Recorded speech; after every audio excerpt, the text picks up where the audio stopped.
Good morning, children.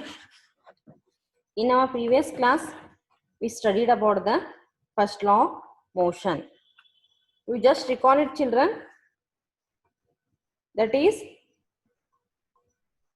first law of motion is an object continues to be in a state of a rest or of a uniform motion along a straight line unless acted upon an unbalanced force.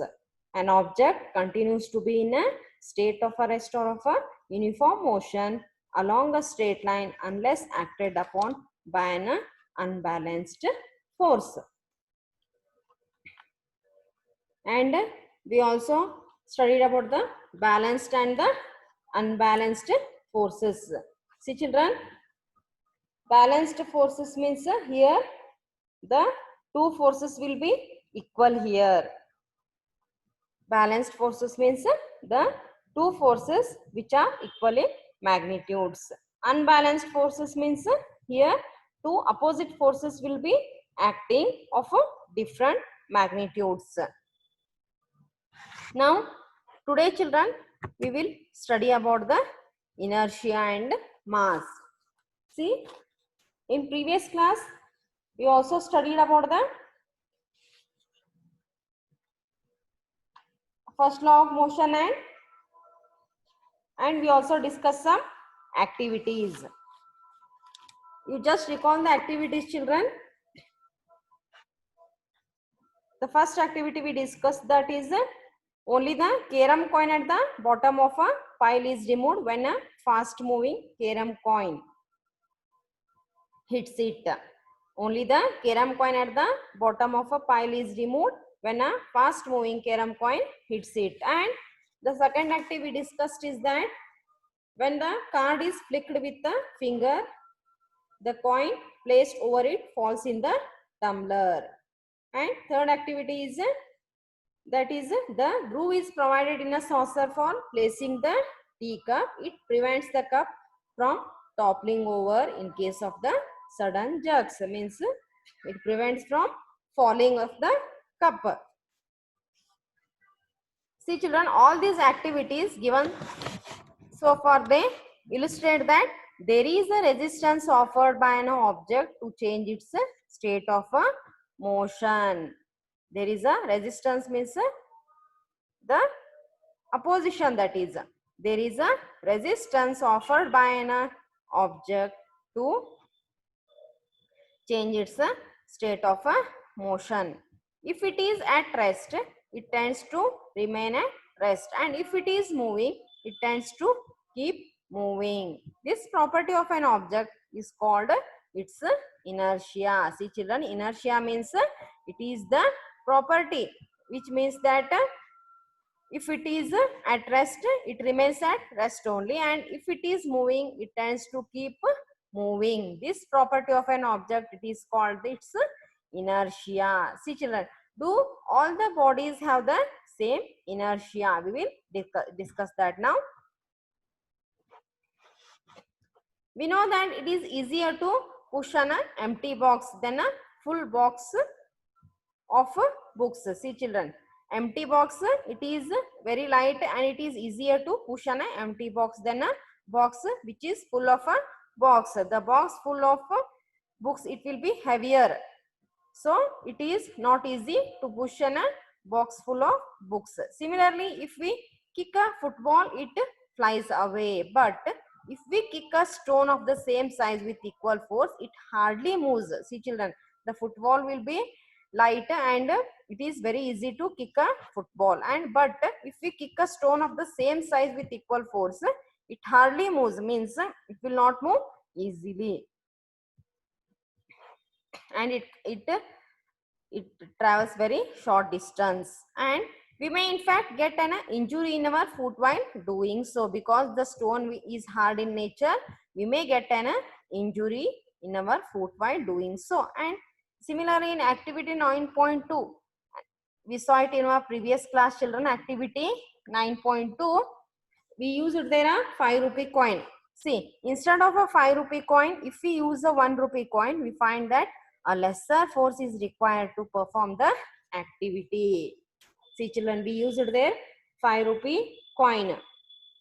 And when the card is flicked with the finger, the coin placed over it falls in the tumbler. We use there a large force, but instead of a 5 rupees coin, if we use a 1 rupee coin, we find that a lesser force is required to perform the activity, because 1 rupee coin is lighter than a 5 rupee coin. Therefore, we find a lesser force is required to perform the activity. See children, a force that is just enough to cause a small cart to pick up a large velocity will produce a negligible change in the motion of a train. See children, here it is just enough to cause a small cart to pick up a large velocity will produce a negligible change in the motion of a train. This is because in comparison to the cart, the train has a much lesser tendency to change its state of a motion. See children, the cart will be small, and to pick up a large velocity, it will produce a negligible change in the motion of a train. And this is because in comparison to the cart, the train has a much lesser tendency to change its state of a motion. See children, train will be heavier than the small cart. So in comparison to the cart, the train has a much lesser tendency to change its state of a motion, and accordingly we say that the train has a more inertia than the cart. See children, accordingly we say that the train has a more inertia than the cart, and clearly the heavier or more massive objects offer the larger inertia. From this we can say that the heavier or a more massive objects offer the larger inertia. See, since the train is heavier, it has a larger inertia, and cart is very small and it is lighter than the train, so it has a small inertia. And we may thus relate inertia and the mass as follows here. See children, we can relate the inertia and the mass. Inertia is a natural tendency of an object to resist a change in its state of a motion or of a rest. Remember this children, inertia is the natural tendency of an object to resist a change in its state of a motion or of a rest. See, means it is the opposition to change its state of a motion or of a rest. The mass of an object is a measure of its inertia. See children, the mass of an object is a mass, means it may be heavier or lighter. It indicates the mass of an object. It is a measure of its inertia. See children, now we will see the second law of motion. See, the first law of motion indicates that when an unbalanced external force acts on an object, its velocity changes. See children, the first law of motion indicates that when an unbalanced external force acts on an object, its velocity changes. Unbalanced means here the two opposite forces will be acting of different magnitudes.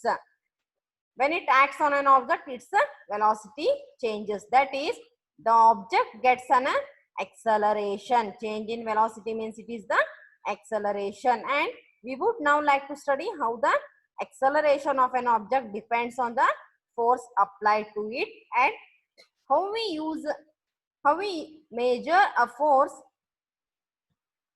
Now let us recount some of the observations from our everyday life. See children, now we will study how the acceleration of an object depends on the force applied to it and how we measure a force. And now let us recount some of the observations from our everyday life. See children, during the game of a table tennis, if the ball hits the player, it does not hurt him. See children, if during the game of a table tennis, if the ball hits the player, it does not hurt him, because see, they are here the table tennis game, it covers very shorter distance, since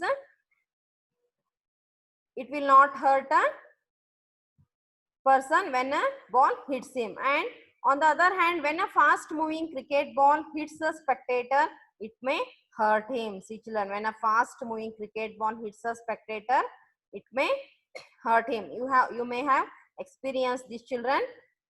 And a truck at a rest does not require any attention when parked along a roadside. See children, when a truck is at rest, it does not require any attention when parked along a roadside. But a moving truck, even at a speeds as low as 5 meter per second, it may kill a person standing in its path. See children, the truck will be very heavy, and even at a speed of 5 meter per second, it may kill a person standing in its path. And a small mass such as a bullet may kill a person when fired from a gun.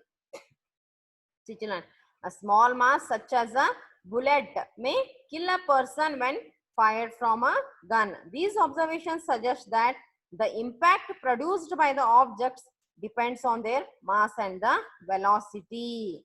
See children, here the bullet may kill a person when fired from a gun. Here the velocity of the bullet will be very high here, and very high, and when it is fired from a gun, it may kill a person. See, and here the truck is, since the truck is very heavy, even the speed is 5 meter per second, it may kill a person standing in its path. From these observations, it suggests that the impact produced by the object depends on its mass and the velocity. Similarly, if an object to be accelerated, we know that a greater force is required to give a greater velocity. See children, if an object is to be accelerated, we know that a greater force is required to give a greater velocity. See children, if the force is greater, then the velocity will be greater. In other words, children, there appears to exist some quantity of importance that combines the object's mass and its velocity. See children, there appears to exist some quantity of importance that combines the object's mass and its velocity. One such property called the momentum was introduced by the Newton. See children, momentum was introduced by the Newton. The momentum, it is denoted by a small p of an object, is defined as the product of its mass m and velocity v. See children, the momentum p of an object is defined as the product of its mass m and velocity v, that is p equals to mv. Momentum has both the direction and the magnitude. See children, it has both direction and the magnitude. Momentum is a vector quantity. Its direction is same as that of a velocity v. The SI unit of momentum is kilogram meter per second, that is kg meter per second. Remember children, the momentum of an object is defined as the product of its mass and velocity, that is p equals to mv, and the momentum has both direction and the magnitude. Its direction is same as that of a velocity v, and its SI unit is kg meter per second.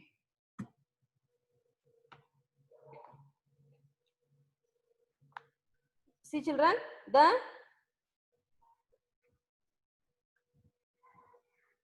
second law of motion, it states that the rate of change of momentum of an object is proportional to the applied unbalanced force in the direction of a force. Remember the statement children, the second law of motion, it states that the rate of change of momentum of an object is proportional to the applied unbalanced force in the direction of a force. Means, see, the rate of change of momentum of an object, it is directly proportional to the applied unbalanced force. Means, here if the unbalanced force is applied in the direction of force, then it is proportional, means it is in the direction of the change of a momentum.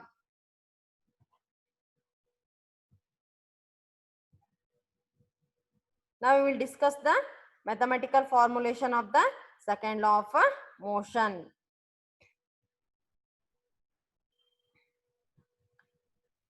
Suppose an object of mass m is moving along a straight line with the initial velocity u, it is uniformly accelerated to velocity v in time t. By the application of a constant force F throughout the time t, the initial and the final momentum of the object will be P1 equals to mu and P2 equals to mv respectively.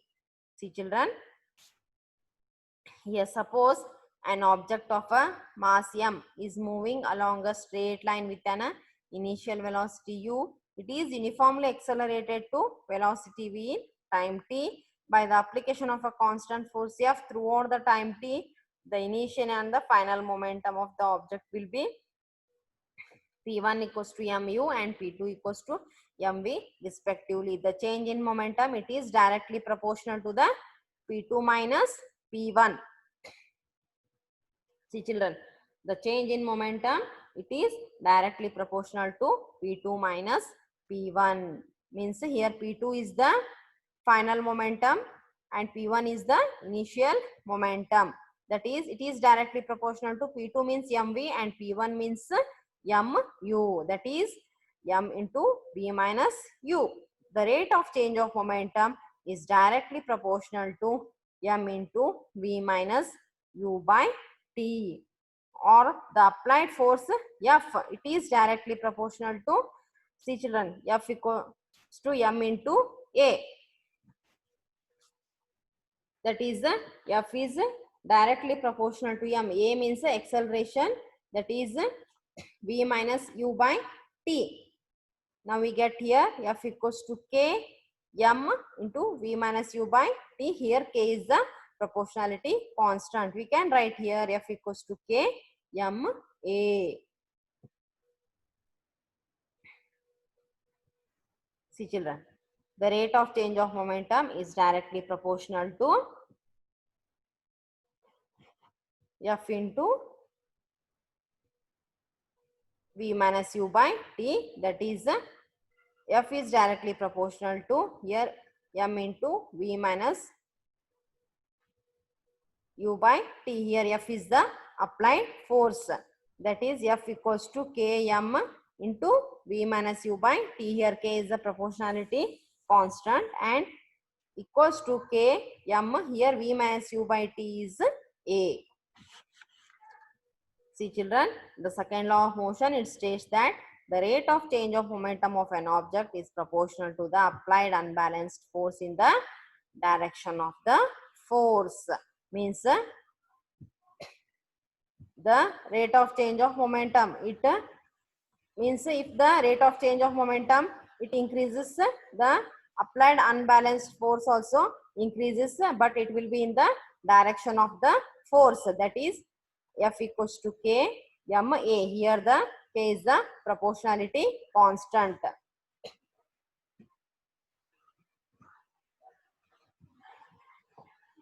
And here m is the mass and a is the acceleration.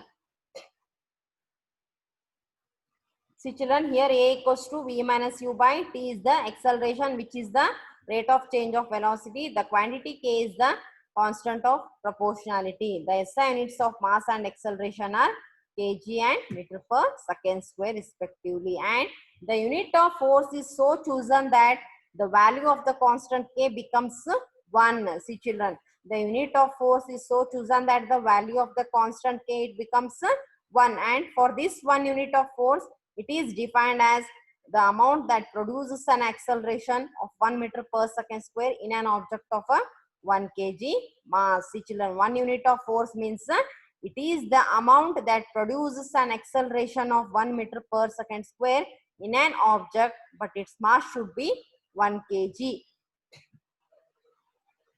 That is, 1 unit of force is defined as the amount that produces an acceleration of 1 meter per second square in an object of 1 kg mass. That is, 1 unit of force equals to k into 1 kg into 1 meter per second square. Thus, the value of k becomes 1 here, children, because here the mass is 1 kg and acceleration is 1 meter per second square. And F equals to m into a, because here k is 1, that is we get here F equals to m into a. The unit of force is kg meter per second square or Newton. Remember, children, the unit of force is kg meter per second square or Newton, which has a symbol n. The second law of motion gives us a method to measure the force acting on an object as the product of its mass and acceleration. Remember, children, the second law of motion gives us a method to measure the force on an object as a product of its mass and acceleration. See here, children, F is the force is the product of a mass and acceleration. And see, children, the second law of motion is often seen in action in our everyday life. See, children, have you noticed that while catching a fast moving cricket ball, a fielder in the ground gradually pulls his hands backwards? See, children, you may have seen this in TV. When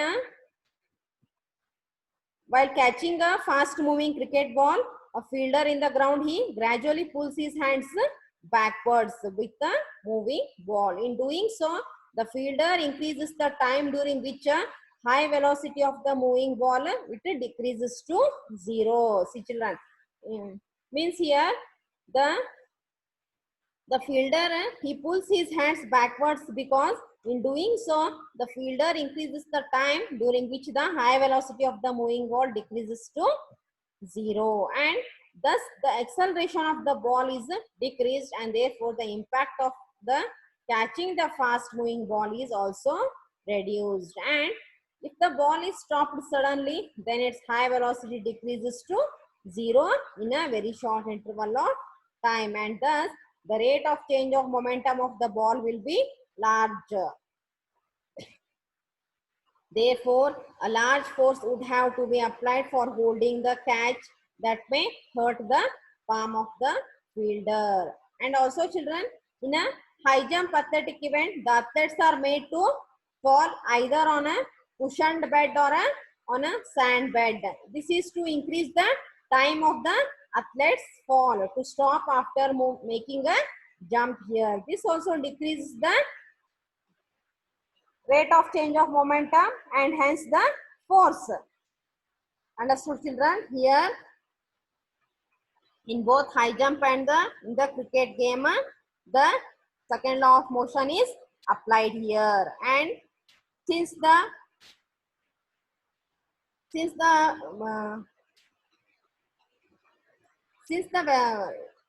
moving ball velocity is decreases to 0, here the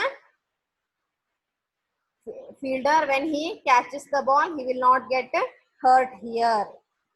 And also in a high jump, since the cushion bed or a sand bed it is used, it increases the time of the athlete's fall to stop after making the jump, and this decreases the rate of change of momentum and hence the force also, and the athlete will not get hurted. Here in both the cases the second law of motion is applied here. And the first law of motion can be mathematically, the first law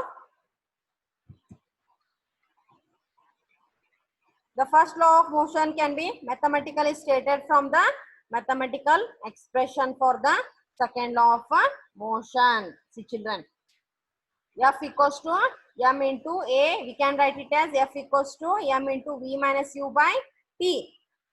Here F into t equals to m v minus mu. That is, when force is 0, v equals to u. V equals to u means here final velocity equals to initial velocity for whatever time t is taken. This means that the object will continue moving with the uniform velocity u throughout the time t. And here if u is 0, then v will also be 0. That is, the object will remain at a rest. See, once again you see here children, the first law of motion, it can be mathematically stated from the mathematical expression for the second law of motion. See, that is second law of motion, it is F equals to m into A.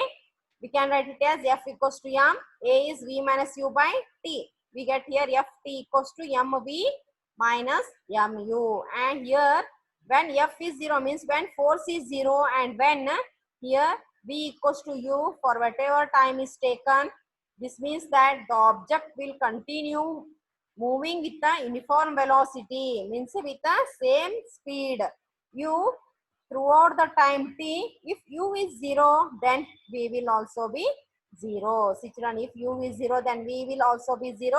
That is, the object will remain at rest. Means here both initial and final velocity will be 0. Therefore, the object will remain at rest, children. And here the force will also be 0. See children, till now we discussed about the second law of motion.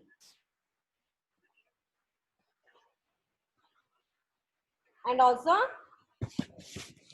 about the momentum. That is, the second law of motion is, it states that the rate of change of momentum of an object, it is proportional to the applied unbalanced force in the direction of the force, and the momentum is the product of its mass and velocity.